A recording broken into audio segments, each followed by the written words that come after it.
반갑습니다. 정말 가득 채워주셔가지고 제가 오늘 세 번째 의정보고인데요. 오늘만 3일째 5번째 의정보고에 오늘은 세 번째인데 오늘 지금 이 순간이 가장 좀 긴장이 되는 것 같습니다. 네, 다시 한번 정식으로 인사드리겠습니다. 오늘 찾아주셔서 감사합니다. 기본소득당 상임대표 용혜인입니다. 네, 지금부터 국회의원 용혜인의 의정활동을 우리 순천 시민 여러분들께 보고 드리도록 하겠습니다. 국회의원 용혜인의 의정활동하면 여러분들은 어떤 게 떠오르시나요? 나무지다. 사이다 와라. 나무지입니다. 사이다 와라. 사이다, 네, 감사합니다. 네, 이상민 탄핵? 인사청문회. 인사청문회, 그렇죠. 인사청문회 너무 힘들었어요. 네. 제가 많은 분들이 제가 김행 장관 후보자랑 되게 여러 번 라디오에서 만나봤다고 생각하시는데 사실 저 딱 2번밖에 같이 방송 안 해봤거든요. 네, 제가 만난 패널들 중에 가장 힘든 분이 김행 장관 후보자였는데 너무나 당연하게도 그분이 낙마를 해서 대한민국의 여성가족부가 물론 윤석열 정부 하에서 많이 망가지고 있기는 하지만 그래도 좀 그나마 다행이지 않았나. 그리고 강서구청장 재보궐선거에 조금의 기여를 하지 않았을까 이런 생각을 해봅니다. 네, 저에게 너의 의정활동 중에 뭐가 제일 기억에 남니? 라고 물어보신다면 저는 이태원 참사를 떠올릴 것 같습니다. 2014년 4월 16일 세월호 참사 다들 기억하실 텐데요. 세월호 참사가 발생하고 저는 거리로 나섰습니다. 그리고 가만히 있으라 침묵행진을 하면서 유가족들의 곁을 지켰습니다. 네, 벌써 9년 전이고요. 내년이 되면 이제 10년이 됩니다. 세월호 참사가 저에게 던졌던 질문은 살아가는 우리가 해야 하는 일이 무엇인가? 라는 질문이었습니다. 매번 반복돼서는 안 되는 참사를 반복하는 정치, 그리고 참사가 또 반복되고 나서야 우리가 무엇을 고쳐야 하는가를 찾는 정치가 아니라 국민들의 존엄과 안전을 지키는 것을 목적으로 하는 정부가 필요하다라는 생각을 했습니다. 세월호 이유는 달라야 한다. 그런 생각을 하면서 제가 내린 답은 정치였습니다. 그리고 작년 2022년 10월 29일 이태원 참사가 발생했습니다. 정말 가슴이 찢어지는 것 같았는데요. 9년 전 박근혜 정부 때와 윤석열 정부는 하나도 달라진 게 없었습니다. 정부는 어떤 책임도 그 누구도 책임지지 않았고 유가족들을 정치적이다 라고 매도하면서 고립시켰습니다. 참사를 예방하는 본인들의 책임에는 너무 무능했던 정부가 진상규명을 가로막고 유가족들을 공격하는 데에는 가장 유능했습니다. 제가 처음에 세월호 참사 이후에 정치를 하겠다고 마음먹었던 그 소명을 다하기 위해서라도 제가 국회의원으로서 국회에서 유가족들의 곁에서 해야 할 일을 해야 한다라고 생각했습니다. 부족하겠지만 혼신의 노력을 다 했습니다. 쏟아지는 자료들을 살펴보고 저희 보좌진들과 함께 법률을 뒤지면서 분석했습니다. 이게 9년 전과 다르게 국회의원으로서 제가 할 수 있는 추모라고 생각했기 때문입니다. 그해 국정감사가 끝나고 이태원 참사 국정조사부터 이상민 장관 탄핵 그리고 이태원 참사 특별법의 발의와 심사까지 저도 그리고 우리 보좌진들도 9년 전 살아남은 우리가 해야 할 일이라는 질문에 답하기 위해서 지난 1년 동안 진심을 다했습니다. 그럼에도 부족했습니다. 여전히 진상규명의 과제는 남았고 책임자들을 처벌하는 것도 지지부진하기만 합니다. 참으로 국민들께 그리고 유가족들과 희생자분들께 송구합니다. 국정조사가 마무리될 즈음에 유가족 한 분이 저를 찾아오셔서 이렇게 얘기하셨습니다. 국정조사를 앞두고 각 정당과 의원들을 찾아가서 만났는데 기본소득당 용혜인만 유일하게 국정조사 계획서를 준비해왔다. 그것만으로도 안도하게 됐고 그때부터 믿었다. 그러니까 고맙다. 라는 말씀을 해주셨습니다. 제가 그 말씀을 듣고 참 많이 울었습니다. 참 대한민국 정치가 잘못되어도 한참 잘못되어 있구나. 그리고 정치가 내 자리에 서서 내 편에 서서 일할 거라고 국민들께서 생각하지 않으시는구나 라는 생각이 들었습니다. 그게 참 슬픈 현실이고 대한민국 정치의 현 주소입니다. 동시에 그런 국민들의 불안과 불신에 진심으로 답하는 것이 우리 국민들께 너무나도 절실한 일이다라는 생각을 했습니다. 진심을 다해서 일하자. 그리고 국회의원의 자리가 아니라 국민의 자리에서 일하자. 그게 제가 앞으로도 제 마음 깊숙이 가지고 갈 초심입니다. 이태원 참사 특별법 올해 안에 반드시 처리할 수 있도록 최선을 다하겠습니다. 올해의 의정활동을 요약하면서 제가 먼저 드리고 싶었던 말씀은 바로 진심을 담은 정치였습니다. 정치가 점점 국민들로부터 멀어지고 있는 지금 그 어느 때보다 국민들의 곁을 지키고 국민들께 의미로 닿는 정치를 보여드리고 싶었습니다. 올해 국정감사에도 그런 각오를 담았습니다. 여러분들 다들 기억하시고 또 함께 마음 아파했던 지난 호우 때 오송 지하차도 참사의 진상규명부터 윤석열 정부의 부자 감세와 긴축 재정 그리고 그것 때문에 발생하는 지방정부들의 재정 충격 해소까지 안전과 민생 그리고 민주주의라는 우리 국민들이 지켜왔던 마지노선을 지키기 위해서 그리고 국민들의 목소리를 하나라도 더 전하기 위해서 부단히 노력했습니다. 국정감사를 마치고 한 언론사 여론조사에서 국정감사 우수 의원 1등에 뽑혔다는 소식을 들었습니다. 다른 것보다 그 여론조사가 주관식이었는데요. 국민들께서 직접 입으로, 말로 용해인 이름 세 글자를 이야기해 주셨다는 것이 참 영광스럽고 또 감격스러웠습니다. 정치가 먼저 국민들께 진심으로 다가서면 국민들께서는 꼭 그에 맞는 진심을 들려주신다라는 것이 제가 지난 1년 동안 느낀 점이었습니다.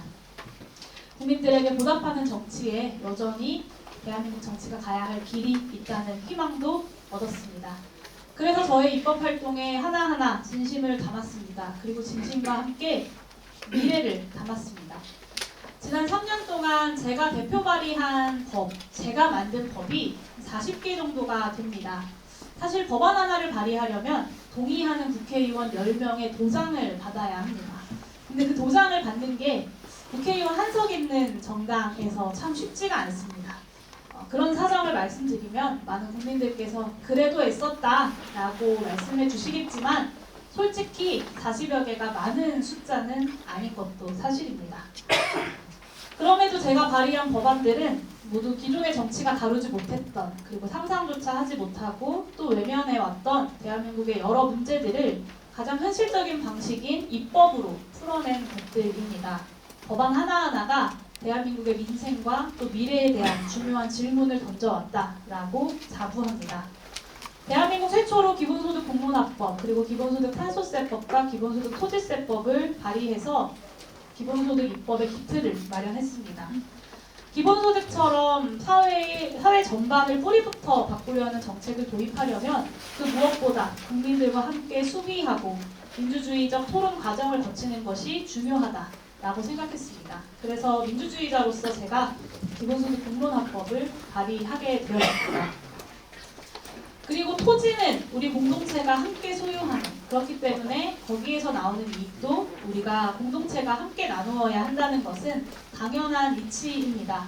조금 멀게는 조선시대의 실학자였던 정약용 선생이 주장한 여전제와 정전제부터 가깝게는 87헌법, 우리의 헌법과 그리고 더불어민주당 이재명 대표가 주장해왔던 국토보유세까지 그 일맥상통하는 철학을 기본소득 토지세법으로 담고자 노력했습니다. 기본소득 토지세법은 소수의 부동산 부자들에게만 부를 가져다 주는 것이 아니라 국민 모두에게 그 부를 되돌려주는 제2의 토지 개혁이 될 것입니다. 그리고 기후위기가 예전에는 지구온난화가 먼 미래의 일, 다음 세대의 일이었는데 이제는 기후위기가 오늘 현실의 일이 되었습니다.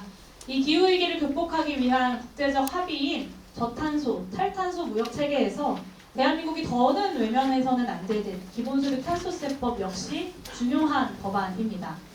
국회 최초로 제가 온실가스 배출량에 과세하는 입법적 기틀을 마련했고 또 동시에 저소득층의 비용 부담이 커지지 않도록 하는 국민 배당을 함께 법안에 담았습니다. 우리 사회에 존재하는 다양한 형태의 가족들이 이제는 법과 제도의 보호를 받아야 합니다. 여기에 이미 국민 80%가 동의하고 있습니다. 제가 국회 최초로 발의한 생활동반자법은 국민들의 그러한 변화와 방향을 담은 법안이기도 합니다. 최근에 이야기되고 있는 탄소세법도 꼭 말씀드리고 싶은데요. 작년 4월에 제가 고유가 상황에서 최초로 도입을 제안했던 횡재세 도입 논의는 이제 국회 다수당이자 제1야당인 더불어민주당의 은행 횡재세법 당론 발의로 이어지고 있습니다. 소수 정당이 정책적 유능함이 다수 정당을 견인해내는 좋은 정치의 선례를 만들어가고 있다고 생각합니다. 그뿐만 아니라 저희 아들인데요. 네. 저랑 많이 닮았나요? 네. 사실 혼자 나왔냐라는 말도 듣는데 저희 남편이 늘 발가락 같은 걸 보면서 자기 닮은 걸 찾더라고요. 네. 저도 일하는 애기 엄마로서 30대 워킹맘으로서 양육자들과 아동을 위한 여러 가지 고민들을 이어왔습니다. 양육자들과 아동들을 배제하는 로키즈종 같은 사회 현상에 대한 질문을 던지기도 했고요. 대한민국 합계 출산율 0.78이라는 저출생 위기를 극복하기 위해서 대한민국이 차근차근 준비해 나가야 되는 일들을 제시해 왔습니다. 용해인과 기본소득당의 의정활동은 진심을 담은 미래정치라는 원칙을 튼튼하게 다져왔습니다. 당리당략만 추구하는 작은 정치, 그리고 반대를 위한 반대만 하는 구태정치가 아니라 국민들의 불안과 불신을 해소하기 위해서 민생과 미래로 나아가는 좋은 정치, 이게 제가 지난 3년 6개월간의 의정활동 동안 국민 여러분들께 전하고 싶었던 저의 진심이기도 합니다. 의정활동에 대한 더 많은 내용들은 오늘 나누어드린 의정보고서에 더 자세하게 담았습니다. 꼭 한 번씩 살펴봐 주시고 또 주변에도 많이 전해주시면 감사하겠습니다. 최근에 제가 들었던 가장 영광스러웠던 칭찬이 있었습니다. 뭐냐면 용해인을 모르면 몰랐지 알고 나면 좋아할 수밖에 없다, 이런 칭찬이었는데요. 네, 감사합니다. 여러분들이 저의 의정활동 보고서를 오늘 가지고 가셔서 주변에 용해인을 알리는 데에 부끄러움이 없도록 앞으로도 최선을 다하겠습니다. 의정활동에 대한 간략한 보고는 이렇게 마무리하고 오늘 이 자리에서는 조금 더 나아가 보려고 하는데요. 바로 대한민국이 나아가야 할 미래에 대한 이야기입니다. 대한민국이 위기라고 이야기합니다. 정말 많은 사람들이 위기라고 이야기하죠. 여당, 야당 가리지 않고 위기라고 합니다. 인구 위기, 기후 위기, 지역 소멸의 위기, 그리고 미중 간의 패권 경쟁으로 인한 지정학적, 지경학적 위기, 다양한 위기들이 한국 사회에 다가오고 있습니다. 그런데 이 위기의 원인은 바로 미래로 나아가지 못하고 있는 대한민국 정치라는 것 또한 명확합니다. 그리고 그 대한민국 정치의 중심에는 무능하고 무책임한 윤석열 정부가 있습니다. 제가 이 자리에서 윤석열 정부의 퇴행을 구체적으로 하나하나 짚지는 않겠습니다. 다만 왜 우리 정치가 오늘 제대로 작동하지 않고 있는지, 그리고 왜 저 무능하고 무책임한 정치를 중단시키고 고쳐내지 못하고 있는지를 진지하게 말씀드리고자 합니다. 저는 지금 대한민국 정치의 위기가 국가 전략의 부재에 있다고 생각합니다. 노무현 대통령이 이야기했던 지역균형 발전, 그리고 문재인 대통령 시기에 이야기했던 소득주도 성장, 부족한 점도 있었고 성과도 있었지만 분명한 건 국가가 나아가야 할 방향을 제시했다는 겁니다. 그런데 윤석열 대통령 당선되고 2년이 다 되어가는 지금도 우리는 윤석열 대통령의 철학을 알지 못합니다. 도대체 어떤 국가를 만들려는 건지 알 수가 없습니다. 후보 시절에 칠원절구, 여성가족부 폐지부터 주 69시간제, 만 5세 입학, R&D 예산 삭감, 김포 서울 편입까지 설익은 정책만 일단 던지고 보는, 나열하고 있을 뿐입니다. 대한민국이 지금의 어떤 위기에 처해 있고 또 이 위기를 어떻게 극복하려고 하는지 전혀 알 수 없는 그 공백을 정치 검찰과 공산 전체주의 같은 말들이 메꾸고 있습니다. 사실 대통령의 철학을 알면 이 퇴행의 끝이 어디까지인지를 가늠이라도 해볼 텐데 대통령의 철학, 대통령이 말하는 대한민국이 없으니 도대체 이 퇴행의 마지노선이 어디까지인지를 알 수조차 없습니다. 그래서 국민들은 더 불안하고 더 두렵습니다. 여론조사 결과 보면 아실 겁니다. 저는 30% 콘크리트 지지층이 중요한 것이 아니라고 생각합니다. 아주 명확하게 윤석열 정부가 잘못하고 있다라고 얘기하는 60%나 되는 강력한 부정 여론이 저는 그 불안과 불신의 증거라고 봅니다. 역대 어느 정권도 임기 시작부터 임기 2년 차까지 이렇게 반대 여론이 강경하고 높았던 적은 없었던 것 같습니다. 윤석열 정부에 이르러서 대한민국이 처한 복합적 위기들이 해결되지 못하고 있고 지금 국민들의 현실을 망가뜨리는 것뿐만 아니라 대한민국의 미래까지 잠식하고 있습니다.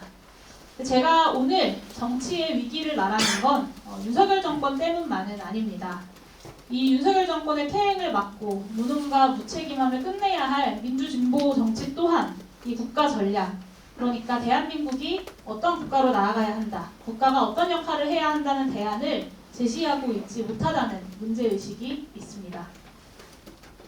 제1야당인 더불어민주당이 이 윤석열 정부에 맞서서 우리 사회의 공공선이 붕괴하는 것을 막아온 방파제의 역할을 해온 것은 분명합니다.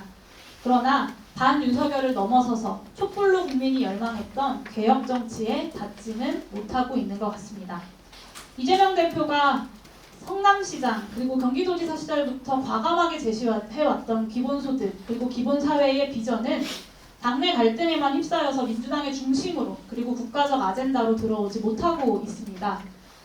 이재명 대표가 개혁 정치의 불씨를 살려보려고 이야기했던 횡재세 역시 상임위 위원들의 반대에 발목이 잡혀서 속 시원한 모습을 보이고 있지 못하기도 합니다. 여러 진보 정당들도 자기 정체성의 위기에 빠져서 진영 정치의 틀을 벗어나지 못하고 있습니다. 거대한 위기 앞에 진보적 비전을 갱신하고 또 쇄신해야 하는데 역사적 관성에 빠져서 노동과 같은 추상적 가치들을 되뇌이는 데에만 만족하고 있습니다. 대한민국의 비전을 두고 서로 경쟁하고 또 견제해라. 근데 윤석열 정권의 퇴행을 막기 위해서는 또 함께 협력해라 라는 것이 국민의 요구입니다. 근데 이를 이해하지 못하니 모두가 다 나쁘다 라는 양비론만 반복할 뿐입니다. 심지어는 진보 정치인을 자임하는 분들 중에 나는 민주당이 미우니까 이준석과 함께하겠다 라는 이야기를 하는 이들도 등장합니다. 제3지대를 열겠다는 분들 역시 마찬가지입니다. 지금의 부동층 제3지대는 민주당의 오른쪽과 국민의힘의 왼쪽을 교집합으로 만들어달라는 분들이 아닙니다. 분명히 정치 자체에 실망한 국민들의 분노가 터져나와서 제3지대라는 거대한 셈으로 모이는 것입니다. 그런데 지금의 제3지대 정치인들은 이런 국민들의 열망을 호도하고 있습니다. 누가 만나면 호남에서 의석 30석 가능하다. 누구랑 만나면 대구에서 20석 가능하다. 누구랑 만나면 수도권 합쳐서 30석 가능하다. 이런 선거공학적 계산으로 제3지대의 열망을 전락시키고 있습니다. 저는 마치 제3세력이 등장하기만 하면 윤석열 정권이 심판받고 제3세력이 등장하기만 하면 개혁 정치가 시작될 것이라고 이야기하는 건 거짓말이라고 생각합니다. 분명히 그 개혁의 내용과 방향을 가지고 제3지대에 모이고 있는 대한민국 정치에 실망한 국민들을 모아내야 그 제3지대의 선거공학적인 내용, 정치 세력들을 몰아낼 수 있을 것이라고 생각합니다. 요약해 보겠습니다. 지금의 대한민국 정치가 작동하지 못하는 이유는 정책 경쟁 그리고 미래 경쟁이 불가능한 상황이기 때문입니다. 매일같이 라디오와 또 유튜브에 나오는 정치 평론가들은 마치 정당 내의 권력 투쟁만 잘 관리하면, 그래서 공천만 잡음 없이 안정적으로 주면 정치가 회복되는 것처럼 이야기합니다. 저는 대한민국 정치 위기의 본질은 그것이 아니라고 생각합니다. 매번 선거 때마다 국회의원들은 절반이 물갈이가 됩니다. 초선 의원들이 50% 이상 국회에 들어오는데요. 그런데 지금까지 절반이 매번 물갈이 돼도 과연 정치가 바뀌었는가? 국민들의 삶과 미래가 바뀌었는가? 저는 묻지 않을 수 없습니다. 거대한 위기와 퇴행에 맞서서 대한민국이 어디로 나아가야 하는지, 어떻게 나아가야 하는지, 국가의 역할은 무엇이어야 하는지 정치 세력들이 책임있게 답변해야지만 국가의 이 위기를 국민과 함께 헤쳐나갈 수 있습니다. 이게 저와 기본소득당이 하려는 정치의 방향이자 저희가 정치를 바라보는 관점입니다.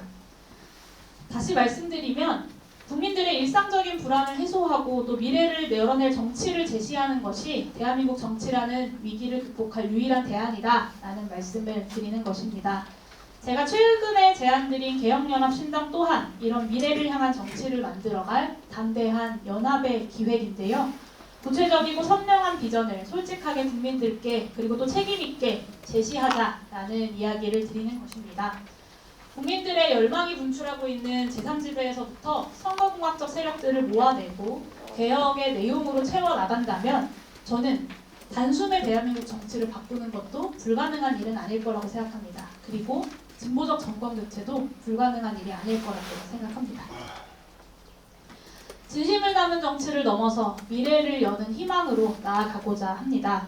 한국 정치의 미래를 담은 대한민국 대전환의 기획을 책임있게 준비했는데요. 그래서 그 개혁에 기본소득당이 생각하는, 용해인이 생각하는 개혁의 방향이 뭐냐, 내용이 뭐냐, 국가의 역할이 뭐냐 라고 물으실 텐데 저는 미래투자국가라는 답변을 드리고 싶습니다. 지금 대한민국이 처해 있는 여러 위기들은 불평등과 양극화는 따로 해결하고 기후위기 따로 해결하고 지역소멸 따로 해결하고 그리고 미중 간의 태권 경쟁으로 인해서 발생하는 산업 공급망 문제 따로 해결하고 이렇게 해결할 수 없습니다. 국가 비전도 마찬가지입니다. 이 미래투자국가를 요약해서 뼈대만 말씀드리면 기술혁신이 곧 국가 경쟁력이자 미래 경쟁력이 지금 국가가 대규모의 공공투자를 직접 주도하면서 재생에너지 중심의 산업구조 전환을 이뤄내고 디지털 전략산업들을 지원 육성하고 기술혁신을 위한 연구개발까지 주도하는 역할을 국가가 해야 한다라는 것입니다. 국가 차원의 혁신성장 전략을 만들고 그 전략을 성공시켜야지만 대한민국이 살아남을 수 있습니다. 재생에너지 전환을 확대하고 또 산업적으로 주도하는 게 기후위기도 해결하고 경제성장도 이뤄내는 길이다라는 것입니다. 반도체나 인공지능 같은 산업 분야도 마찬가지입니다. 사실 대한민국이 좀 뒤처져 있을 뿐이지 미국과 중국 그리고 유럽의 여러 나라들 같이 이런 전환을 주도하고 있는 나라들은 이미 이렇게 나아가고 있습니다. 저는 여기에 딱 한 가지를 덧붙입니다. 바로 국가의 투자를 통해서 만들어낸 그 국가 성장의 결실을 소수의 플랫폼 자본과 재벌들이 아니라 국가의 주인 국민 모두에게 배당하자라는 것입니다. 이게 제가 말씀드리는 녹색전환, 혁신국가, 그리고 국민통합의 구체적인 내용입니다. 조금 더 여러분들이 상상하실 수 있는 구체적인 예시들을 들어보겠습니다. 여러분들이 보시기에 맨 왼쪽에 있는 사진, 달에 사람이 처음 갔을 때 사진입니다. 사실 인류를 최초로 달에 보냈던 이 아폴로 프로젝트는 인간이 달에 첫 발자국을 남겼다는 것 외에도 이 프로젝트를 통해서 인터넷 그리고 반도체 같이 지금의 기술혁명을 기반을 만들어냈던 프로젝트이기도 했습니다. 이 프로젝트를 진행하면서 인터넷과 반도체 같은 기술들이 발전하게 된 건데요.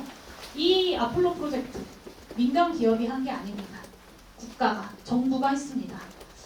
그렇기에 가능한 일이었습니다. 아마 민간 기업 하나가 인류를 달에 보내는 프로젝트를 시작했다면 중간에 투자금을 유치하는 문제, 이 프로젝트의 현실성 문제 등등으로 몇 차례 엎어지다가 끝내 좌초했을 것입니다. 그리고 대한민국도 이런 경험을 해본 적이 있습니다. 한국전쟁의 폐허에서 반도체 선진국으로 올라섰던 한강의 기적, 그리고 문재인 정부 당시에 일본이 수출 규제를 진행하면서 소재 부품 장비, 소부장의 국산화를 이뤄냈던 역사적 도약. 저는 이 정부의 모습들 뒤에는 위기를 극복하고 미래를 쟁취하겠다는 사명이 있는 나라, 정부의 역할이 주요했다고 평가합니다. 지금 우리에게 필요한 정부도 저는 그런 정부라고 생각합니다. 대한민국의 성장 잠재력을 유지하고 또 키워나가기 위해서 녹색전환이라는 사명을 세워서 진솔하게 국민들을 설득해 나가는 정부가 필요합니다. 이 긴축 재정을 극복하고 대규모의 재정을 조달할 용기가 있는 정부, 그리고 재벌과 시장을 맹신하지 않고 공공선의 도구로 쓸 줄 아는 지혜로운 정부가 필요합니다. 동시에 박정희식의 산업화가 남긴 상흔을 우리는 기억해야 합니다. 민주적이지 않은 산업화는 지양해야 합니다. 그리고 국민경제의 성장이 곧 우리 모두의 호주머니를 두둑하게 채워줄 새로운 분배체계 그리고 새로운 복지국가의 모델을 구축해 나가야 합니다. 저는 이것이 기본소득이 새로운 피할 수 없는 시대정신으로 요청되는 이유다라고 생각합니다. 이렇게 녹색전환, 혁신국가, 국민통합을 연결지어서 혁신성장이 불평등을 완화하는 선순환 구조의 대한민국을 만들자. 그리고 이것을 통해서 대한민국을 다시 풍요롭고 더 자유로운 나라로 만들자라는 제안을 드리고 있습니다. 저는 이 미래투자국가야말로 21세기에 직면한 위기에 내놓는 새로운 산업화의 길이고 87체제 이후에 불평등이 심화하면서 실패했던 실질적 민주주의에 도달하지 못했던 한계를 뛰어넘어서 민주화를 완성하는 길이라고 생각합니다. 산업화와 민주화를 통합하는 길임과 동시에 완전고용과 임금노동을 전제로 했던 기존의 오래된 복지국가 모델을 쇄신하는 길이기도 합니다. 네, 순천 시민 여러분, 저 용해인과 기본소득당은 위기 속에서 해야 할 바, 사명을 분명히 해서 국민들의 진심을 모아내는 것, 그리고 정직하고 담대하게 해야 할 일을 행하는 것이야말로 정치의 소명이라고 생각합니다. 정치 권력에 크고 작음에 주눅들지 않고 과감하고 책임있는 진단과 해법을 내놓는 일에 앞장서고자 노력해왔습니다. 기본소득 대한민국으로 대한민국 대전환의 장을 열고 미래를 향한 개혁 정책을 과감하게 보였습니다. 윤석열 정권의 퇴행을 저지할 수 있도록 늘 일관되게 야권의 단일하고 담대한 공조를 강조해왔고 민주진보 진영의 커다란 승리를 위해서 크고 작은 힘을 보태는데 역할을 마다하지 않았습니다. 오늘 이 자리에서 월요일 저녁부터 여러분들이 보내주시는 성원과 응원이 새로운 정치를 만들어내라는 진심의 이름이고 또 더 좋은 미래가 다가오리라는 희망의 이름임을 잘 알고 있습니다. 여러분들이 보내주시는 응원과 성원을 더 크게 모아내서 앞으로도 원칙과 소신에 기반한 현실주의적 개혁 정치를 소신있게 해나가겠습니다. 앞으로 저 용해인 그리고 기본소득당이 어디에 내놓아도 부끄럽지 않은 여러분들의 자랑스러운 정치인이 되도록 정진하고 또 정진하겠습니다. 긴 시간 저의 이야기 경청해 주셔서 진심으로 감사드립니다. 고맙습니다.